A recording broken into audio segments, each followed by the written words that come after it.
Vamos fazer uma reflexão hoje, né, em Provérbios, capítulo 14, verso 1. Toda mulher sábia edifica a sua casa, a tola destrói com as suas mãos. Antes de nos aprofundarmos nesse verso,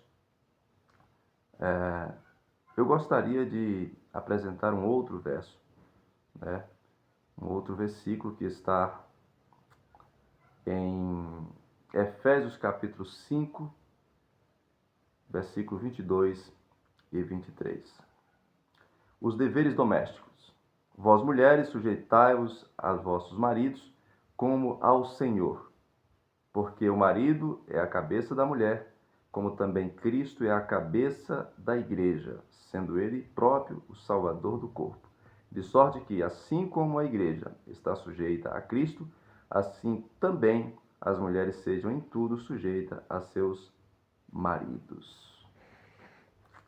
Bem, queridos, o homem é o chefe da casa.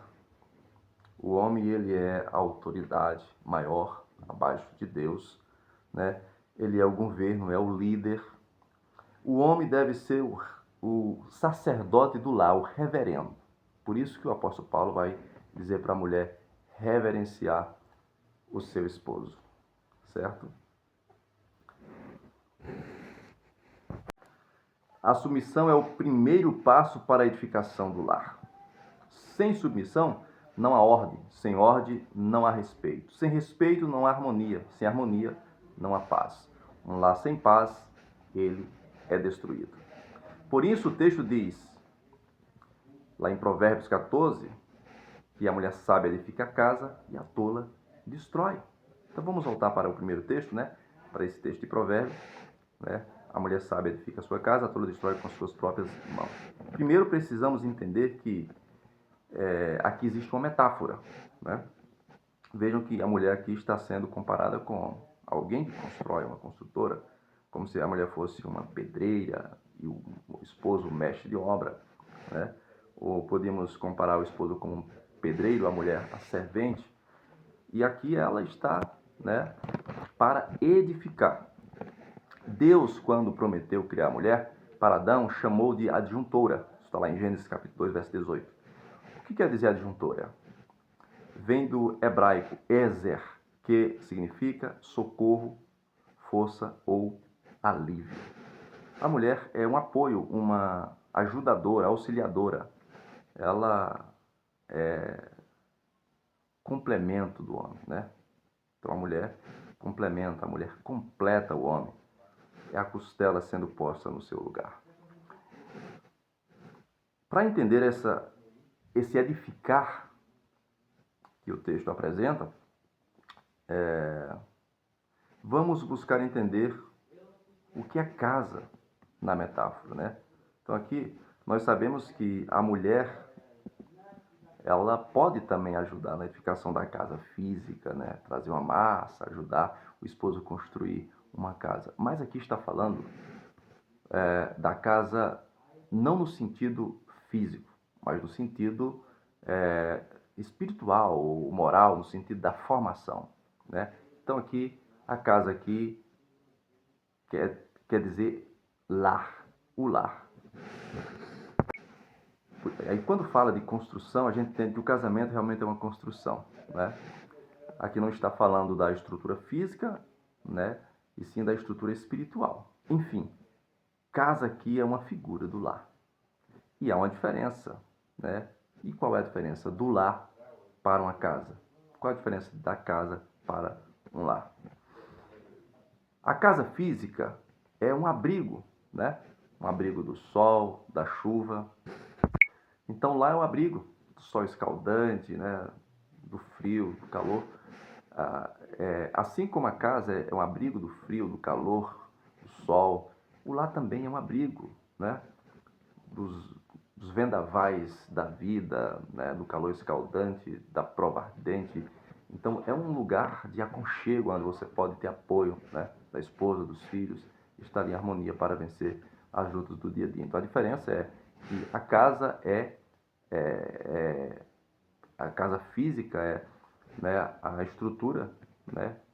De blocos, de pedra, seja como seja feita, e a casa, no sentido espiritual aqui, é o lar, o ambiente onde você está sendo formado, onde você está formando os seus filhos.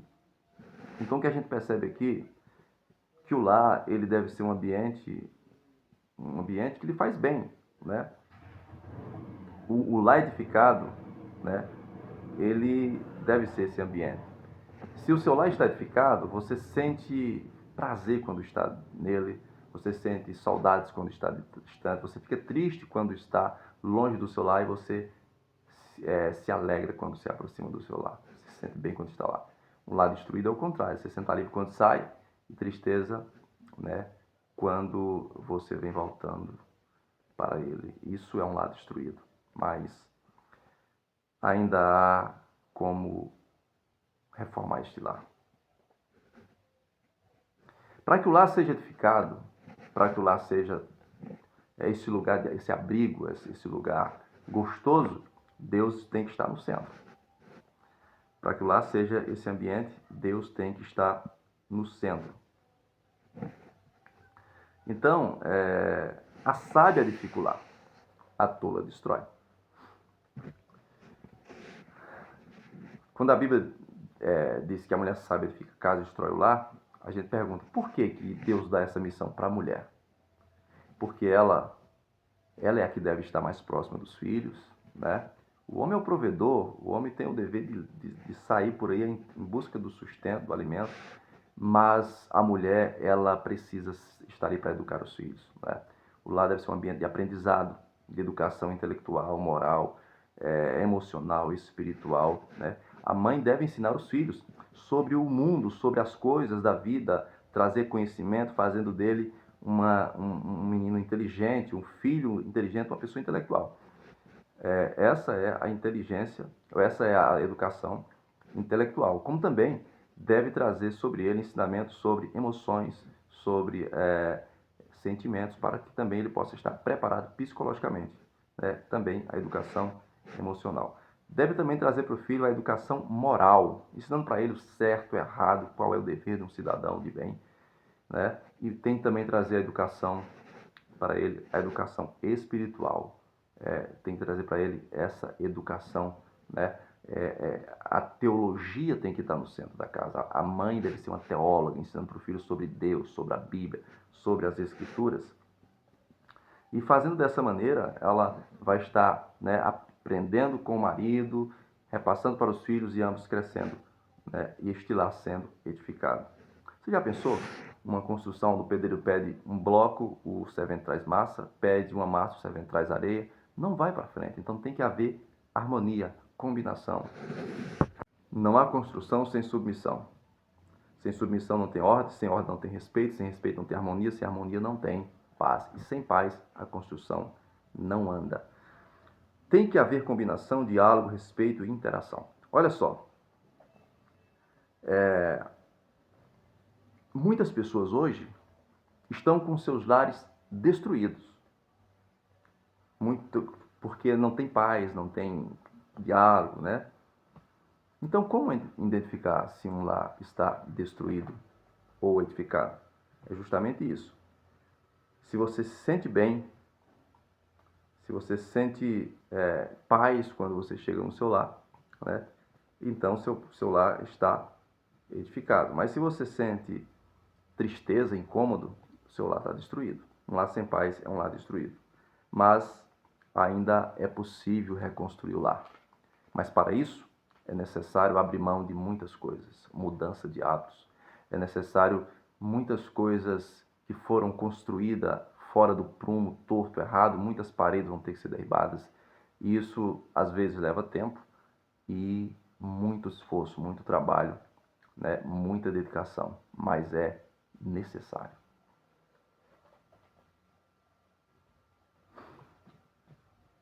As famílias estão sendo destruídas pelo viés do feminismo marxista, né? Essa ideia de que o homem é opressor, demonizando a figura masculina, faz com que a família se torne desprotegida e vulnerável, fácil de ser manipulado, de ser dominado, né, e ser levado para o caminho da promiscuidade e da devassidão. O primeiro casal tinha um lar perfeito, um ambiente de comunhão perfeita, uma conexão perfeita, né? A visita de Deus diariamente era perfeita. A mulher, por desobedecer a ordem do lar, né? A ordem do que havia ali naquele ambiente, que foi determinado por Deus, não faça tal coisa, desobedecendo essa ordem, esse lar desmoronado e essa harmonia, né? Ela se torna em fadiga, canseira, perde a direção de Deus, né? A sua conexão, sua presença diária, e são lançados na terra para sofrerem. Claro que depois os homens voltam, né, a buscar essa conexão com Deus. A gente percebe, né, logo ali depois, os seus descendentes buscando a Deus. Chega em Enoque, que Deus o ama e toma para si, né? Vem Noé também trazendo, procurar trazer harmonia para o seu lar, né? Tendo ali no seu lar uma ordem, né? Seguindo a direção de Deus, eles escapam do dilúvio. E aí vem Abraão, pai da fé, também conduzido pela palavra de Deus, a mulher obedecendo. Depois a mulher faz alguma coisa sem a direção de Deus e quase destrói o lar, mas depois novamente voltam a fazer as coisas conforme a vontade de Deus. Então vai vindo, né, o homem sempre por essa busca, até que Cristo chega nos trazendo uma luz maior, uma orientação maior para como conduzir o nosso lar na presença de Deus. Foi criado para proteger e para prover. Foi para isso que o homem foi criado. Uma vez que essa liderança é demonizada, né, a família se torna realmente muito vulnerável. O homem foi feito para governar, para prover, para proteger a sua família. Vamos para Efésios 5 e entender o que é submissão ou sujeição. O termo sujeição ou submissão, no contexto hebraico bíblico, foi traduzido no Novo Testamento para o grego, e a palavra eu não entendo de grego, mas a palavra é opotasso, se não me engano, algo mais ou menos assim. E esta palavra, ela implica em ordenar, colocar debaixo de autoridade ou sujeição voluntariamente. Então o homem não é um ditador, né, que dita as regras, a mulher tem que obedecer obrigatoriamente. Não. A submissão não é uma coisa obrigatória, é o dever da mulher. Mas ela vai decidir se ela quer ou não obedecer isso, se vai querer ou não obedecer o que a palavra manda. O homem não tem que obrigar, o homem tem que conquistar, convencer a mulher à submissão. E uma vez que a mulher faz voluntariamente, há harmonia no lar. O homem não tem que obrigar, tem que fazer, não. Até porque a mulher tem que entender o que é submissão e tem que fazer por amor, né? Tem que obedecer por amor àquele mandamento e não fazer apenas porque o esposo diz que tem que fazer. Até porque tem que ser uma coisa racional. A mulher tem que entender o porquê está fazendo aquilo. Então, a mulher tem que reconhecer a autoridade, né, do seu esposo. E se ela não reconhece isso, aí a Bíblia nos ensina que aquilo que nós plantamos, nós colhemos, né? Então ela vai, os frutos virão. Submissão a mulher levar a missão junto com o marido. É ambos seguirem a mesma missão. Se a mulher é auxiliadora, isso não significa que ela não pode opinar, que ela não pode discordar, que ela não pode confrontar com algumas ideias do homem, porque o homem também erra. O homem também pode ter um equívoco, se precipitar em alguma coisa, e a mulher, como adjuntora, tem que chegar e dizer, olha, meu bem, eu acho que isso não é bem assim, vamos pensar direito e tal, eu acho que seria melhor assim. E o homem sabe que também houve o conselho da sua esposa. A mulher não pode tomar atitudes, né? Não pode tomar decisões sozinha, sem combinar com o esposo. É necessário que haja ali a mulher deve sim satisfação ao esposo e o esposo à mulher. Ambos têm que conversarem, têm que dialogarem para saber o que é melhor para o casal. O homem também, né, muitas das vezes, ele tem um equívoco e é necessário que a mulher ali venha ajudar ele a ter a ter uma saída para determinadas situações. É necessário que a mulher também possa ajudar dessa maneira. A mulher está abaixo do homem não como um tapete, mas como uma base, como uma estrutura, como um apoio, né? A mulher está ali para firmá-lo. Um homem sem uma boa esposa pode cair facilmente, entende? Por trás de um grande homem existe uma grande mulher. A mulher negar a submissão ao esposo é o mesmo que negar a submissão da igreja a Cristo. Efésios 5, 24. O casamento ele compreende algo espiritual. O casamento compreende algo espiritual. Ele é um símbolo da união da igreja de Cristo e a sua igreja. Então, o casamento é algo divino e por isso que nós encontramos o autor de Hebreus escreve no capítulo 13, né, aos Hebreus, ele escreve que o leito deve ser sem mácula, sem mancha, sem pecado, né? E o matrimônio deve ser venerado. Para os homens o mandamento é bem maior, bem mais duro, né? Lá em Efésios 5, 25, diz: Vós, marido, amai vossas mulheres, como também Cristo amou a igreja, e a si mesmo se entregou por ela. Então o homem tem que estar disposto a dar vida pela sua esposa. Que dificuldade tem uma mulher de obedecer um homem que dá vida por ela, né? Um homem que está ali para dar o seu melhor para a sua família. Então está escrito, né, que assim como a igreja está sujeita a Cristo, a mulher esteja sujeita ao seu esposo. O texto vai dizer em tudo, né? Mas esse tudo é em tudo que diz respeito ao papel da mulher.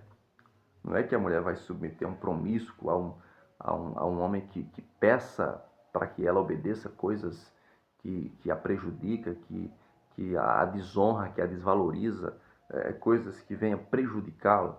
Né? Não. A mulher não tem que obedecer a um promíscuo, né? De maneira nenhuma. A Bíblia ensina que nós, homens, devemos coabitar com as mulheres com entendimento, né? Nós temos que tratar com honra, com respeito, né? Como diz aqui 1 Pedro 3, verso 7. Temos que coabitar com entendimento, com dignidade, dando à mulher essa honra como vaso mais fraco, isto é, mais frágil, sensível, delicado, né? Cristo tratou os discípulos com muita honra, né? Alimentando, socorrendo, suprindo, lavando os pés. Olhe para a igreja como você acha que a igreja deve tratar a cabeça, que é Cristo, assim você deve tratar o seu esposo, né? Então Deus é o cabeça de Cristo, Cristo cabeça do varão, o varão cabeça da esposa. Isso está em 1 Coríntios capítulo 11, verso 3. Lembre que a mulher sábia edifica a casa e a tola destrói. Lembre que a submissão é levar a mesma missão. Deus tirou a mulher da costela do homem para ser sua companheira, andar lado a lado com ele. Não foi para ser pisada, não foi para ser maltratada e nem humilhada, mas para ser honrada, protegida, né? E ser alimentada, cuidada, suprida. Que nós possamos entender isso e que os nossos lares venham ser edificados, tendo a mulher como aquela que reverencia o esposo e o esposo como aquele que ama a ponto de dar a própria vida pela esposa. Que Deus o abençoe.